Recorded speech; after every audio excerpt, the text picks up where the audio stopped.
This paper analyzes the risk faced by Santa Catarina, Nuevo León, Mexico, in the face of a potential global crisis. It presents a timeline of important events, identifies the contributing factors, and proposes 3 survival rules: adapt, collaborate, and resilient.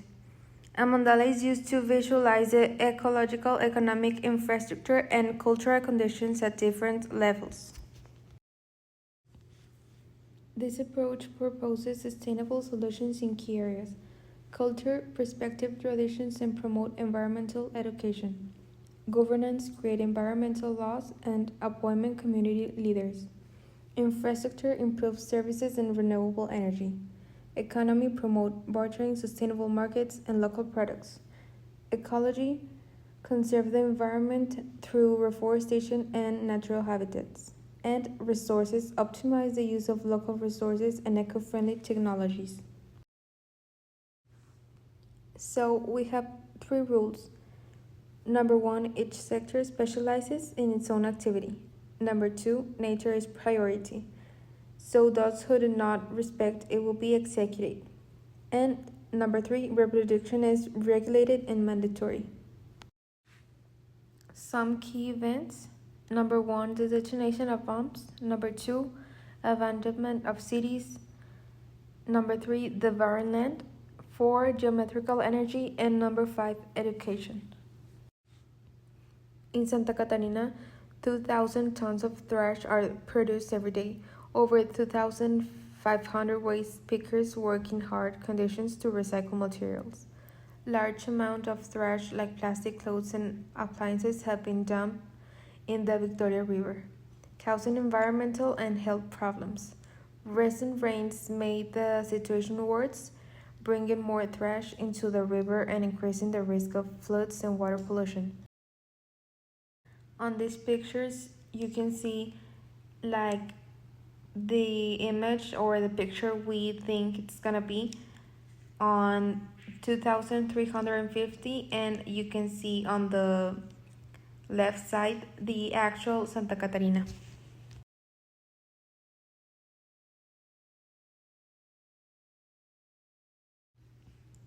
In Santa Catarina, in the north of the town, a community lives in an abandoned truck.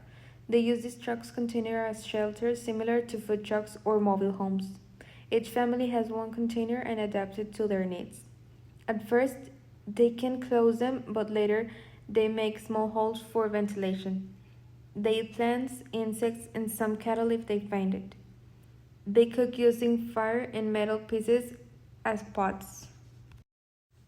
Florises wake up early to get leftovers from the day before, sharing the center of the base.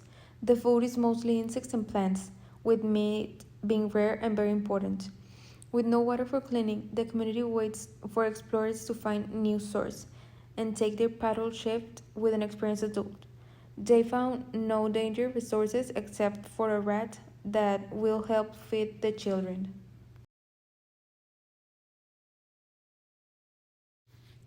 Florises draws the world, the sun, a tree, and her family, saying she hopes life can go back to how it was before, when kids could play outside in the sunshine.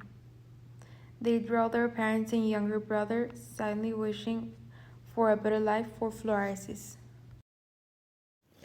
Unexpected event.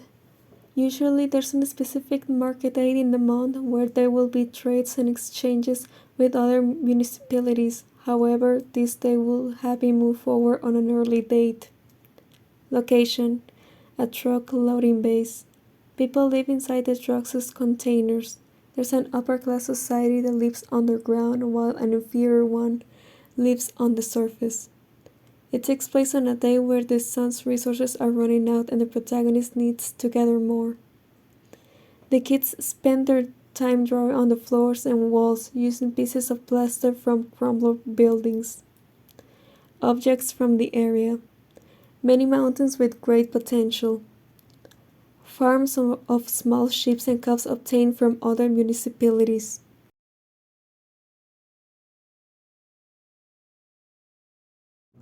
The character's presentation.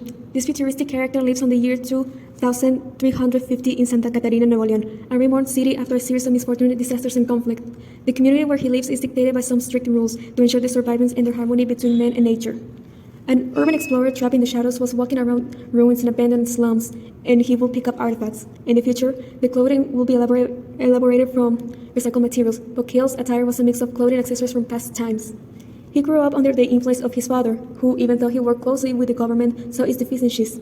That will be because he knows too much. The disaster secrets, the obsolete technology, the power of the parliament. Irzad, the father, teach his son to think for himself and to act calmly. When he was a child, he was taken to the outskirts of the city, where the Congress had little presence in there. There, among the remains of ancient buildings and forgotten technology, he was taught about the system's failures, how to restore technology, when to act, and when to observe. Kale's family was always been a role model of loyalty. His father worked in some protocol projects and advanced technology for many years. He was a brilliant man whose contributions led the parliament to maintain control over the city and its people. His father, however, hides another side. He learned that the Congress wasn't really committed to the harmony and peace as they claimed. Behind the facade of progress and prosperity, they lie about information that could change people's lives forever. A day in Kale's life. The sound of the air softly resonates in Kale's underground room. Hidden beneath what was once a library, in this world of the year 2350, Santa Catarina, Nuevo León is reborn not as a beacon of advanced technology, but as a mosaic of survival, where machines are mechanical, not yet digital, and self-sufficiency was the only way of life. Kale rose early and sat on a hammock made of branches, leaves, and fabric. Sunlight timidly filtered through the broken lattice of the roof, illuminating this small space. He mounted on a bicycle pieced together from remnants of others. The tires were crafted from recycled rubber and braided wire.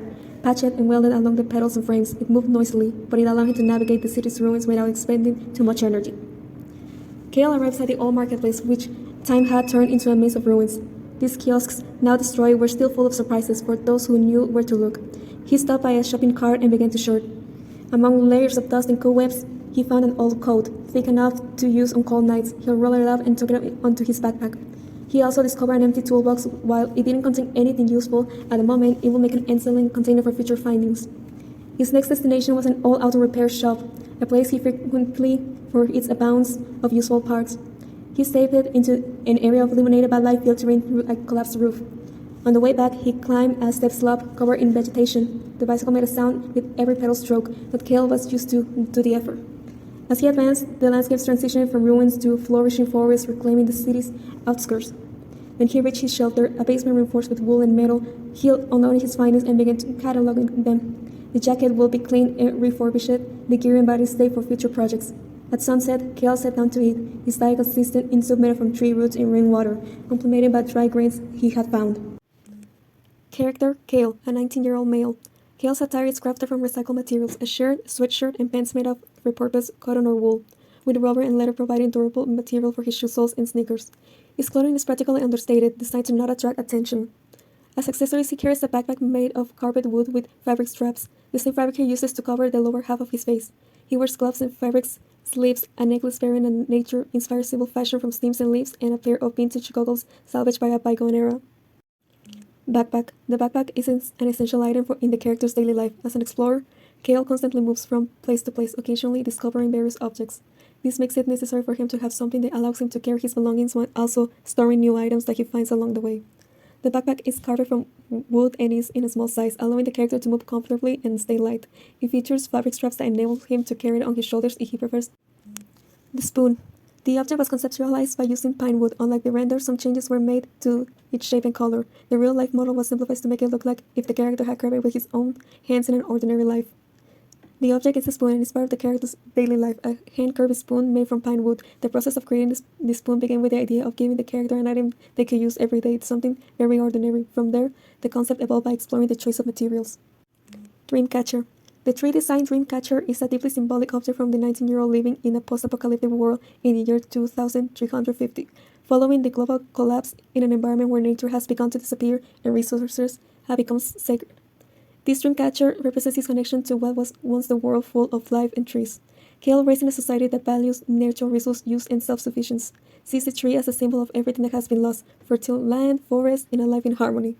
In the year 2350, as the world is still recovering from a global nuclear war, people often had to make their own items, one of which is a toothbrush. It's not like the ones from 2024. This toothbrush is larger, rougher, and handmade. Its handle is crafted from a piece of wood found among the resin carpet by its owner with its own hands. It's not very pretty, but it has a comfortable and sturdy grip. Also, its texture isn't very smooth.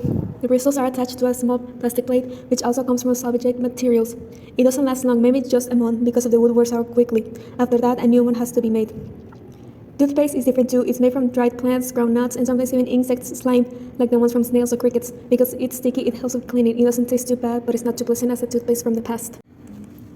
In a world devastated by the global collapse in 2350, Santa Catarina and its inhabitants face a feature of scarce resources, where technology has become rudimentary and survival depends on ancestral wisdom and the use of natural resources. The population, limited, lives in a fragmented society with strict mobility restrictions and an informal economy dominated by the black market. The connection to the nature and the past has become essential to individual identity, as exemplified by the young character who, by wearing symbols of nature like the tree, expresses his hope for generation in a world where life, traditions, and ecological balance have been left behind. The ramifications of this narrative could include potential rebirth of humanity, driven by the rediscovery of ancestral wisdom and a more sustainable technological adaptation, or a continued struggle to maintain order in an environment marked by security and chaos, with a constant threat of destabilization and internal conflicts as all tensions and power struggles resurface.